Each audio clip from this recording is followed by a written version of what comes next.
My Lord and my God, I firmly believe that you are here, that you see me, that you hear me.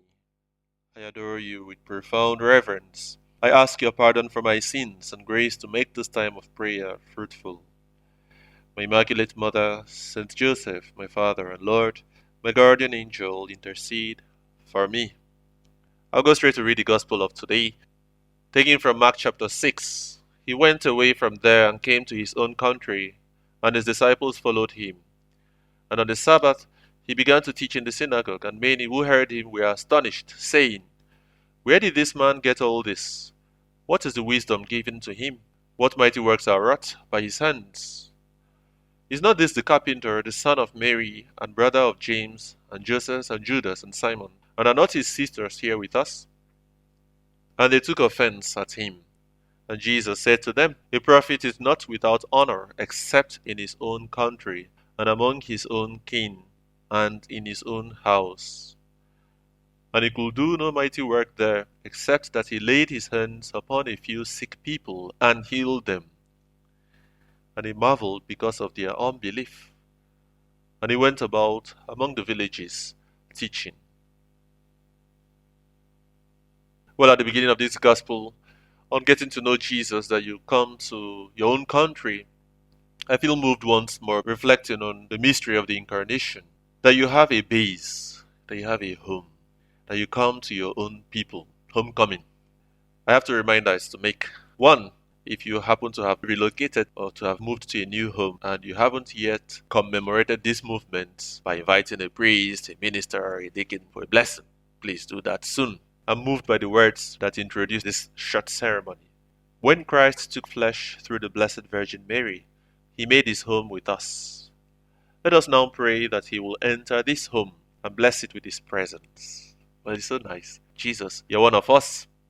We want to make you one of us. We want to receive you well. The second reminder I wanted to make is that we pray for the fruits of the visit of Pope Francis going on these days to the continent of Africa, precisely to the Democratic Republic of Congo and South Sudan. In 2021, Pope Francis made a remarkable visit to Iraq, and in Mosul, he was visiting a place in ruins where some orphans were harbored. So he spent time with them. Afterwards, someone was asking the children whether they knew who had visited them. Well, when they showed their ignorance, a Muslim spoke up. It's a man of God. It's just like God himself coming to visit us. Wow. He perceived something unique about this person that had just visited them. Well, Jesus, from the gospel of today, realized that you didn't have this nice experience getting back home to your own country. Come to your place, and even though it's the first time you are allowed to teach public in their synagogue, having grown up there, of course you were ordinary, passing unnoticed, but now you teach. They are astonished on hearing you. Their reaction was what we hear. Where did this man get all this? What is the wisdom given to him? What mighty works are wrought by his hands? Is not this the carpenter, the son of Mary and brother of James and Joseph and Judas and Simon? And are not his sisters here with us? Where did this man get all this? What is the wisdom given to him? They keep on asking. At the beginning of the book written by the late Pope Benedict XVI, Jesus of Nazareth, the infancy narrative, he actually began talking about this questioning of people about Jesus' origin, Jesus of your deep origin, and hence your true being. That you raise a singular paradox. On the one hand, counting on the fact that they know where you come from, but also you make a claim of a divine mission. They find it difficult to resolve it too. The way you interpret the scriptures, making reference to yourself as the key to understanding the whole scripture, well, surprises them. You are the inner point of reference. It shocks them, and this shock leads them to deny. Is not this the carpenter, the son of Mary and the brother of James and Joseph and Judas and Simon, and are not his sisters here with us? They could go on and on naming your relatives. They ended up taking offense at you. Quite unfortunate. But we can draw a lesson that we too run this risk of underestimating you. But actually in daily life we can fail to recognize people. Well, the ordinariness of Jesus, the provincial carpenter, seems not to conceal a mystery of any kind. His origin is like any other. Well, Jesus, help me, let me not fall into this trap that these people fell into. Come to think of it, when someone comes back home, sometimes we actually we welcome the person with questions. How was your day? How was your trip? In this part of the world, we are fond of asking, are you back? Obviously, you can see that. But it turns out to be question or questions that invite to a conversation. But it doesn't seem that these people are open to conversation. Count it about 3 or 4 questions they are asking all at once. Where is he from? Where did he get all this from? Where is this wisdom from? Well, they don't allow you to answer. Well, Jesus, in prayer too, I want to converse with you. In silence, I also want to listen to you. Pope Francis, commenting on this passage some time ago, was talking about the difference between knowing and recognizing. They knew Jesus, but they did not recognize him. There's a difference between knowing and recognizing. In essence, this difference makes us understand that we can know various things about a person, form an idea, rely on what others say about that person. We might perhaps meet that person every now and then in the neighborhood, but all that is not enough. This is a knowledge, I would say ordinary, superficial, that does not recognize the uniqueness of the person. We all run this risk. We think we know so much about a person. Even worse, we use labels and close the person within our own prejudices.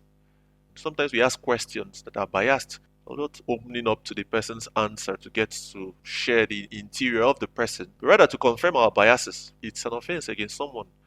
Well, Jesus' fellow villagers knew him for 30 years in the same way, and they thought they knew everything. But isn't this the boy we saw growing up, the son of the carpenter and Mary? Where do these things come from? They distrust. In reality, they never realized who Jesus truly was. Jesus, it can happen. They remained at the exterior level and refused what was new about Jesus. Jesus, there's something new, always new about you. This is what I want to discover in my prayer. This is what I want to discover in dealing with the others, relating with the others, and discovering you in the others. You are in the lowly, in the needy. You tell us whatsoever you do to the least of your brethren, that we do unto you. Permit me to share this personal experience, but I was being encouraged in my journey to the priesthood, never to fail to discover for myself who God is to me. Who is God to me? It has helped me a lot. Never to get used to God. Maybe not get used to God. Even we believers, we think we know Jesus, that we already know so much about him, and that it is enough to repeat the same things as always. This is not enough with God. But without openness to what is new, Pope Francis will be saying, and above all, listen well, openness to God's surprises without amazement. Faith becomes a tiring litany that slowly dies out and becomes a habit, a social habit. Does this happen to you? It can happen. Jesus, help me to be open. I say the word amazement. What is amazement? Amazement happens when we meet God. I met the Lord. Say it. I met the Lord. And we, by encountering God, must follow this path to feel amazement. It is like the guarantee certificate that the encounter is true and not habitual. Think of these villagers, the people of Nazareth. They did not know the mystery of the incarnation. They did not accept the mystery. They did not know it, the reason, and they thought it was scandalous that the immensity of God should be revealed in the smallness of our flesh, that the Son of God should be the son of a carpenter, that the divine should be hidden in the human, that God should inhabit a face, the words, the gestures of a simple man. This is the scandal, the incarnation of God, his concreteness, his daily life. You see, you and I, we need a lot. We need a lot of faith. Jesus, in fact, St. Mark goes on to say, towards the end of the gospel, you answered, a prophet is not without honor except in his own country and among his own kin and in his own house. And they don't permit you to do mighty work there. But I like this other verse, verse 6, where St. Mark says that you, Jesus, you marveled because of their unbelief. That you marveled. Now, compare this to the events that have preceded this particular event we are reading today. That, well, people who have met Jesus, who have encountered you, who have seen you preach, work miracles, they were amazed, they marveled, and in fact, sometimes they acclaimed, a great prophet has arisen among us. God has visited his people. Yet here, your own people cannot recognize you as a prophet because you're at home, because you are one of them. They know your mother, they know your sister, they know your brothers. Well, understood as your cousins, cousin brothers and sisters. Well, it's just that you marvel. And from this I can draw that for you, Jesus, you marvel at unbelief. That it is normal. You see it's normal that we believe in relating with you, the man God. We can never exhaust your mystery. And it's abnormal to be unbelieving. Jesus marveled at their unbelief.